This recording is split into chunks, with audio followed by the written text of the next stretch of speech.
Hello everyone, essential mathematical টুলসের এটা 5th video. তো দেখো, আগের 4টে ভিডিওতে আমরা মডুলাস ফাংশন অবধি জেনেছি, আর মডুলাস ফাংশনের ওপর বেস করে আমরা কতগুলো এক্সাম্পল করেছি, রাইট? এই ভিডিওতে আমরা দেখব যে অ্যালজেব্রিক ইনইকুয়ালিটিসকে কীভাবে আমরা সলভ করতে পারি। দেখো, অ্যালজেব্রিক ইকুয়েশনকে কিন্তু সলভ করার মেথড আমরা জানি, কিন্তু ইনইকুয়ালিটিসে আমাদের কিন্তু সেট অফ ভ্যালুস থাকে না, এক্সের অনেকগুলো ভ্যালু থাকে, সেট অফ ভ্যালুস। তো সেই রিজিয়নটাকে কভার কী করে করতে হয় সেটা আমরা শিখব। ওকে, তার জন্য আমাদের দুটো মেথড আছে, একটা হচ্ছে নাম্বার লাইন মেথড আর একটা হচ্ছে ওয়েভি কার্ভ মেথড। তো আমরা এই ভিডিওতে নাম্বার লাইন মেথডটা জানবো, আর ঠিক এর নেক্সট ভিডিওতে ওয়েভি কার্ভ মেথডটা জানবো। ওকে, তো দেখো, নাম্বার লাইন মেথডটার জন্য আমাদের 5টা স্টেপ জানতে হবে। তোমরা স্ক্রিনে যেটা দেখতে পাচ্ছ, এই 5টা স্টেপের আমি চাই যে তোমরা এই স্ক্রিনশটটা তুলে নাও, তুলে প্রথমে এই 5টা স্টেপ খাতায় নোট ডাউন করে নাও। নেক্সট ভিডিওটা এরপর থেকে দেখা শুরু করো, ঠিক আছে? কারণ যখনই আমি এটার এটার কতগুলো এক্সাম্পল করাবো, তখন কিন্তু আমি স্টেপ নাম্বারগুলো বলবো, তখন তোমরা ওই স্টেপগুলো রেফার করতে পারবে, ঠিক আছে? ওকে, তো দেখো, আমাদের এখানে ফার্স্ট স্টেপ কী বলছে ফ্যাক্টরাইজ নিউমিনেটর অ্যান্ড ডিনোমিনেটর। তোমাকে যে পলিনোমিয়ালটা দিয়ে দেবে, ঠিক আছে, সেটা যদি নিউমিনেটর অ্যান্ড ডিনোমিনেটর দুটোই থাকে, তুমি কি করবে? তুমি নিউমিনেটর অ্যান্ড ডিনোমিনেটর দুটোকেই ফ্যাক্টরাইজ করে নেবে। আর যদি বাই ডিফল্ট ফ্যাক্টরাইজ করে দেওয়াই থাকে, তাহলে কোনো স্টেপ 1টা করার দরকার নেই। ওকে, নেক্সট চলে আসবে স্টেপ 2তে। বলছে check the coefficient of x and makes them positive. যদি এক্সের কোএফিশিয়েন্ট পজিটিভ থাকে, তাহলে স্টেপ 2 করার দরকার নেই, কিন্তু যদি পজিটিভ না থাকে দেন তোমাকে স্টেপ 2টা করতে হবে। কিন্তু স্টেপ 2 আসলে কি বলছে? ধরো কোন একটা জায়গাতে ধরো x-2 আছে, তুমি নিশ্চয়ই x-2তে বুঝতে পারছি এক্সের কোএফিশিয়েন্ট কত আছে, দেখো 1, মানে +1, রাইট? মানে পজিটিভ আছে। কিন্তু ধরো কোনো একটা জায়গাতে আছে 3 - x, এখানে দেখো এক্সের আগে সাইন মাইনাস আছে, এইটা আমাকে প্লাস করে নিতে হবে। মানে আমি কী লিখবো? এটাকে লিখবো -(x-3). বোঝাতে পারলাম? ওকে, তো এইটাই বলছি যে আমাদের স্টেপ 2 যদি এরকম থাকে, তাহলে আমাদের করে নিতে হবে এক্সের কোএফিশিয়েন্ট সব কটা প্লাস আছে নাকি সেটা দেখে নিতে হবে, না থাকলে কনভার্ট করে নাও, মাইনাস কমন নিয়ে নাও, প্লাস করে দাও। ওকে, নেক্সট চলে আসবো স্টেপ 3তে। বলছে পুট অড পাওয়ার ফ্যাক্টরস, আন্ডারলাইন করে এটাতে খাতায়, odd power factors in numerator and put them equals to 0। নিউমিনেটরে যতগুলো ফ্যাক্টরস থাকবে, তাদের মধ্যে যে ফ্যাক্টরগুলোর পাওয়ার অড, মানে কি whole to the power 1, whole to the power 3, whole to the power 5, whole to the power 7, এরকম পাওয়ার অড থাকবে, সেই ফ্যাক্টরসগুলোকে নেবে, নিয়ে তাদেরকে 0 করবে, করে তুমি এক্সের ভ্যালুগুলোকে নিয়ে নেবে। যে এক্সের ভ্যালুগুলো পাবে, সেই ভ্যালুগুলো স্টেপ 4-এ চলে আসবে, এসে সেগুলোকে প্লট করবে। বলছে plot these points on number line in increasing order. তো নাম্বার লাইনে সেই পয়েন্টগুলোকে প্লট করে নেবে ছোট থেকে বড় হিসাবে, ঠিক আছে?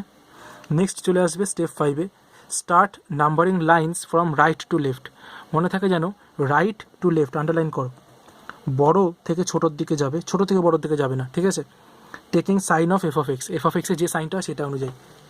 নেক্সট স্টেপটা আমি লিখিনি কারণ ওটা দরকার নেই। নেক্সট স্টেপ হবে কোশ্চেন তোমাকে যেরকম ডিমান্ড করছে সেরকমভাবে সলিউশন সেট বের করা, ঠিক আছে? তো এটা ছিল আমাদের টোটাল 5টা স্টেপ, এটা দিয়ে আমরা প্রবলেম সলভ করব। ওকে, তো দেখে না, আমাদের ফার্স্ট একটা ইজিয়েস্ট একটা প্রবলেম আমরা নিচ্ছি, নিয়ে দেখি কীভাবে করতে হয়, ঠিক আছে? তো দেখো, প্রবলেমটা আছে, ধরো f(x) = x-1 into x-2 into x-3। আমাদের বলেছে আমাদের ইন্টারভ্যাল খুঁজতে হবে যেখানে f(x) পজিটিভ হয় আর f(x) নেগেটিভ হয়, দুটোই দেখে নেব, ঠিক আছে? তো দেখো এখানে যে এটা তো মানে দেখো স্টেপ 1-এ কী বলেছিলাম যে ফ্যাক্টরাইজ করতে হবে, রাইট? তো এখানে দেখো ফ্যাক্টরাইজটা করাই আছে, আলাদাভাবে করতে হবে না, তাহলে step 1 it is already done. Okay, next step 2-তে চলে আসো। বলছে check the coefficient of x and makes them positive. তো দেখো কোএফিশিয়েন্ট অফ এক্স সব কটাতেই পজিটিভই আছে, তাহলে স্টেপ 2টাও it has already done. Next step 3-তে চলে আসো। বলছে কি তোমাকে, দেখো স্টেপ 3 বলছে অড পাওয়ার ফ্যাক্টরস নিতে হবে। তো দেখো এখানে সবকটার পাওয়ারই দেখো, সবকটা ফ্যাক্টরসের পাওয়ারই দেখো অড, তাহলে আমি তিনটেকেই নেব, নিয়ে আমি ভ্যালুগুলোকে বের করবো। X minus one equals to zero করলে তুমি পাচ্ছ x equals to one. Next x minus two equals to zero, এটা করলে পাচ্ছ দেখো x equals to two, and x minus three equals to zero করলে দেখো পাচ্ছ x equals to three. Right, তিনটে ভ্যালু পেলে। নেক্সট আমাদের কি বলেছে, plot this points on number line in increasing order. Number line আছে, ঠিক আছে, তাই আমি ফার্স্টে ওয়ান লিখবো, দেন টু, দেন থ্রি। নেক্সট কি বলেছে, স্টেপ 5 স্টার্ট নাম্বারিং ফ্রম, আমাদের বলেছে একদম এক্সট্রিম রাইট থেকে লেফটের দিকে যাব, ঠিক আছে। তো দেখো এখানে আমি একটা ট্রিক, এখানে একটা মেথড বলছি বা ট্রিক্স বলছি যেখান থেকে তুমি এটা বুঝতে আরও সুবিধা হবে তোমার, ঠিক আছে। আমি এটা কিন্তু বারবার বলবো না, তোমরা এটা কিন্তু নিজেরা করে নেবে বারবার, ঠিক আছে। আর এটা হচ্ছে মাইন্ড ক্যালকুলেশন, ওকে, মাইন্ড ক্যালকুলেশন। দেখো কীভাবে হচ্ছে, একদম এক্সট্রিম রাইটে আছে পয়েন্ট নাম্বার 3, তুমি কী করবে, 3 এর ম্যাক্সিমাম, সরি 3 এর থেকে বড় একটা ভ্যালু নাও, ধরো না 4 ভ্যালুটা এখানে পুট করো। হ্যাঁ, মানে আমি এটা কী করতে যাচ্ছি বলো তো, আমি এটা দেখতে যাচ্ছি যে 3 ডান সাইডে এফ অফ এক্সের ভ্যালুটা পজিটিভ না নেগেটিভ, ঠিক আছে, ব্যাস সেটা চেক করার জন্য করছি। তো তার জন্য আমরা কী ধরে নিচ্ছি, 3 এর চেয়ে একটা বেশি ভ্যালু, আমি যেমন 4 নিচ্ছি, তুমি 5ও নিতে পারো, ঠিক আছে। তো দেখো আমি 4 নিচ্ছি, তাহলে দেখো 4 মাইনাস 1 কত হয় সেটা দরকার নেই, পজিটিভ না নেগেটিভ সেটা দেখো। 4 মাইনাস 1 পজিটিভ, হ্যাঁ পজিটিভ। 4 মাইনাস 2 পজিটিভ, হ্যাঁ পজিটিভ। 4 মাইনাস 3 পজিটিভ, হ্যাঁ পজিটিভ। তাহলে তিনটেই পজিটিভ, তাহলে পজিটিভ মানে প্লাস। নেক্সট দেখো আছে রিজিয়নটা 3 আর 2 আর 3 মাঝে, তাহলে আমি 2 আর 3 মাঝে 2.5 ধরে নিলাম একটা পয়েন্ট। 2.5 মাইনাস 1 পজিটিভ, হ্যাঁ পজিটিভ। 2.5 মাইনাস 2 পজিটিভ, হ্যাঁ পজিটিভ। 2.5 মাইনাস 3 পজিটিভ, না নেগেটিভ। তাহলে পজিটিভ ইন্টু নেগেটিভ কী হয়, নেগেটিভ।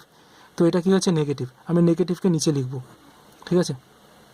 নেক্সট রিজিয়ন কী আসছে, 1 আর 2 এর মাঝে, 1 আর 2 এর মাঝে একটা পয়েন্ট ধরে নাও 1.5। 1.5 মাইনাস 1 পজিটিভ, হ্যাঁ পজিটিভ। 1.5 মাইনাস 2 পজিটিভ, না পজিটিভ না। 1.5 মাইনাস 3 পজিটিভ, না পজিটিভ না, নেগেটিভ। তাহলে দেখো positive into negative, negative into negative positive, positive into positive positive, তাহলে এটা কত হচ্ছে, পজিটিভ। নেক্সট স্টেপ কী আছে, একের কম কী হচ্ছে, 0 ধরে নাও 0। 0 মাইনাস 1 পজিটিভ না negative. 0 minus 2 negative. 0 minus 3 negative. Negative into negative positive, positive into negative, তাহলে এটা কী হচ্ছে, নেগেটিভ। এবার ধরো তোমাকে যত চেয়েছে যে এফ অফ এক্স কখন পজিটিভ হবে, মানে গ্রেটার দ্যান 0 হবে, কোন ভ্যালুগুলোর জন্য। তো দেখো তুমি জানো যে যদি এক্সের ভ্যালু 3 এর বেশি হয়, মানে এক্স যদি গ্রেটার দ্যান 3 হয় তাহলে পজিটিভ হচ্ছে। আর এক্সের ভ্যালু যদি 1 আর 2 এর মাঝে হয়, তাহলে 1 less than x less than 2 যদি হয় তাহলে পজিটিভ হচ্ছে। দেখেছো কি সুন্দর ইজিলি বেরিয়ে গেল। নেক্সট ধরো তোমাকে চেয়েছে এফ অফ এক্স কখন নেগেটিভ, কী হবে, নেগেটিভ কখন হচ্ছে, যখন 2 আর 3 মাঝে থাকছে, তাহলে 2 less than x less than 3। আর একটা নেগেটিভ কখন হচ্ছে, যখন এক্স লেস দ্যান 1 হচ্ছে, রাইট, ব্যাস হয়ে গেল। তো বুঝতে পারলে কীভাবে আমরা নাম্বার লাইন রুলস ইউজ করছি। ওকে, নেক্সট আমরা আর কয়েকটা দেখে নেব এক্সাম্পল। ধরো f of x equals to বলেছে x minus 1 into 2 minus x divided by x minus 3, এটা কত, greater than or equals to 0 বলেছে, রাইট। দেখো ফার্স্ট স্টেপ, নিউমিনেটর আর ডিনোমিনেটরকে আমাকে ফ্যাক্টরাইজ করে নিতে হবে, ফ্যাক্টরাইজ করাই আছে। নেক্সট স্টেপ বলছে এক্সের কোএফিসিয়েন্ট প্লাস আছে নাকি দেখে নিতে হবে। এখানে এক্সের কোএফিসিয়েন্ট প্লাস, এখানে এক্সের কোএফিসিয়েন্ট প্লাস, এখানে এক্সের কোএফিসিয়েন্ট মাইনাস, তাহলে আমাদের এটাকে কী করতে হবে, প্লাস করে নিতে হবে। তাহলে দেখো আমরা লিখে নেব F of x equals two, plus করতে গেলে কি একটা নেগেটিভ সাইন কমন আনতে হবে, তাহলে minus of x minus 1 into x minus 2 divided by x minus 3, ঠিক আছে। তো এটা হচ্ছে আমরা পাচ্ছি।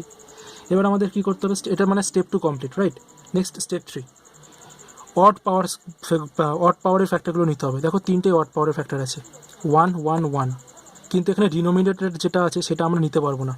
ডিনোমিনেটরে যে, কেন বলো তো, কারণ আমরা যদি এক্স ইকুয়ালস টু 3 নিই তাহলে কিন্তু ডিনোমিনেটরটা 0 হবে। কোনো কিছু বাই 0 মানে আনডিফাইন্ড, পুরো এফ অফ এক্সে আনডিফাইন্ড হয়ে যাচ্ছে, তা আমরা সেই ভ্যালুটা নিতে পারবো না। তাহলে আমি কী কী ভ্যালু নেবো, একটা নেবো x minus 1 equals to 0, that means x equals two 1। Next একটা ভ্যালু নেবো, সেটা হচ্ছে x minus 2 equals to 0, that means x equals two 2। And x minus three not equals to zero, that means x not equals to three. ঠিক আছে, এটা যেন মাথায় থাকে। ওকে, তো আমরা 3টে পয়েন্ট 1 2 3 3টে পয়েন্ট প্লট করলাম। এবার আমরা দেখে নেবো সাইনটা কী হচ্ছে। ঠিক আছে, তো সাইন করার জন্য কি বলেছি, একদম এক্সট্রিম রাইটে যেটা আছে, রাইট থেকে লেফটের দিকে যাব, তাই তো? কত নাম্বার স্টেপ বলো?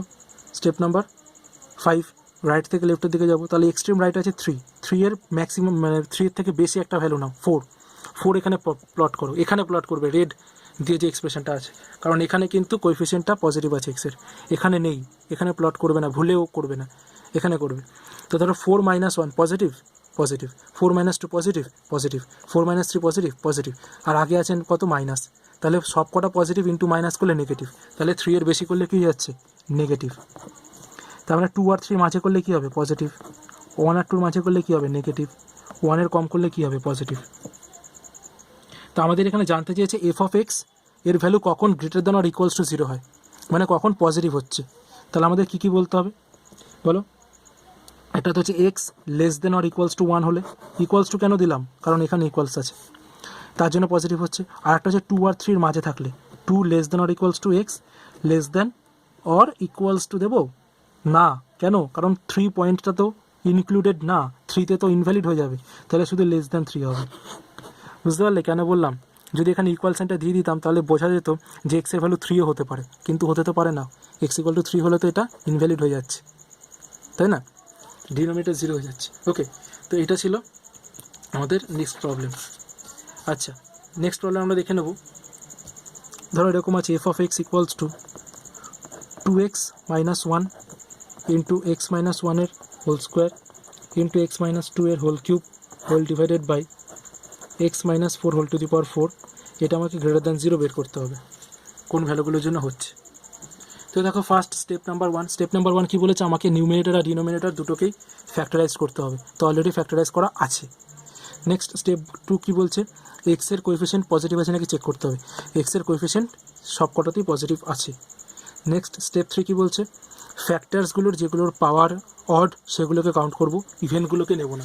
তাহলে অড পাওয়ার আছে দেখো 2x - 1 equals to 0, that means x equals to half, এটা একটা অড পাওয়ার। নেক্সট আছে তোমার x - 2 ইকুয়ালস টু 0, মানে এটা, that means x equals two 2। আর দেখো ডিনোমিনেটারে আছে x - 4 not equals to 0, that means x equals two 4, sorry not equals to 4।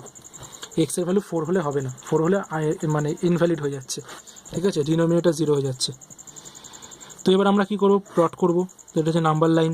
তাহলে আমরা একটা ভ্যালু হচ্ছে হাফ, একটা ভ্যালু হচ্ছে 2, তাই তো। এখানে প্রথমে 2 এর একটা ভ্যালু বেশি ভ্যালু বসাও 3, ধরো 3 বসাও, 3 বসিয়ে দেখো কী হচ্ছে, দেখো পজিটিভ পজিটিভ পজিটিভ পজিটিভ, তাহলে পজিটিভ, ডেফিনেটলি এখানে কী হয়ে যাবে নেগেটিভ, তাহলে এখানে কী হয়ে যাবে পজিটিভ। ওকে, তো আমাদের দেখো পজিটিভ জানতে চেয়েছে, তাহলে কী হতে পারে, এফ অফ এক্স কী বলেছে গ্রেটার দ্যান 0, তাই তো পজিটিভ, তাহলে হয় এক্স গ্রেটার দ্যান 2 হলে হবে, আর একটা কি এক্স লেস দ্যান হাফ হলে হবে, এই দুটো ক্ষেত্রে পজিটিভ হতে পারে। ওকে, আচ্ছা এই কটাই আমি এক্সাম্পল করালাম, এর চেয়ে আর বেশি করালাম না। এর পরের ভিডিওতে আমরা ওয়েভি কার্ভ মেথডটা দেখে নেব, ঠিক আছে। তো আই হোপ যে তোমাদের ক্লিয়ার হয়েছে যে নাম্বার লাইন রুল কীভাবে ইউজ করতে হয়, ঠিক আছে। দারুণ ভালো একটা মেথড, দেখো আর ইউজ করাটাও শেখো কী করে ইউজ করতে হয়, ঠিক আছে। তো চলো টাটা।